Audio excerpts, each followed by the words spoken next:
بسم الله الرحمن الرحيم أمني وحكومتي عقبضاء وين دلكن وجهيو وحال isku day in badan in xoog la saaro amniga dhinaciisa farsamada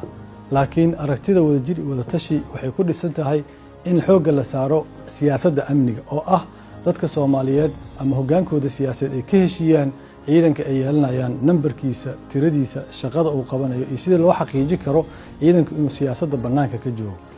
waxaa raacaya sida loola tacaalayo kooxaha argixisada oo ah caqabadaha ugu waaweyn ee dalkeena haysta maalin kasta dad Soomaaliyeed ay ku dilaan si macna darro ah si arxan la'aan ah si diinta islaamka aan waafaqsanayn dhaqanka Soomaaliyeed sida loo hortagi kara waxay tahay in aan isweydiino maxaa ku bixiyay argagixisada dhalinyaradaas inay galaan kooxaha argixisada waxaa jira argagixisada kuwa ay ideolojiyo iyo afkaar qaldan ay u geysay argagixisanimada waxaa jira kuwa ay u geysay tabasho ama hurgumooyin ay qabaan waxaa jira kuwa ay u geysay opportunity ama inay fursad ka helaan oo ay ku noolaadaan waxaa jira kuwa ay u geysay in ay ku xukun iyo amar taagleyn ay ka helaan waxaan u baahanahay hay'adaheena sirdoonka inay ka shaqeeyaan sidii ay u soo dharaadhiri lahaayeen una fahmi lahaayeen dadka ku biira age numberkooda kooxaha ay yihiin deegaanada ay u badan yihiin sababta ay ugu biirayaan waxaas oo dhan u baahan in la darso markaasna la yimaado istiraatiijiyadii lagu wajihi lahaa oo ah bulshada wada jirta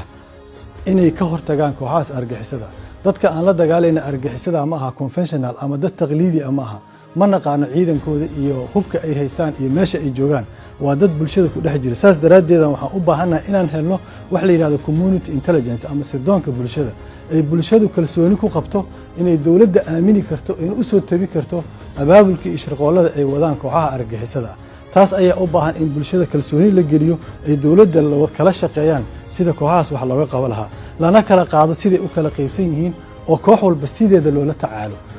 la abaabulo dadka culimada waxgaradka bulshada rayidka aqoon-yahanka warbaahinta sidii looga hortagi lahaa halista kooxahaas ayaga ah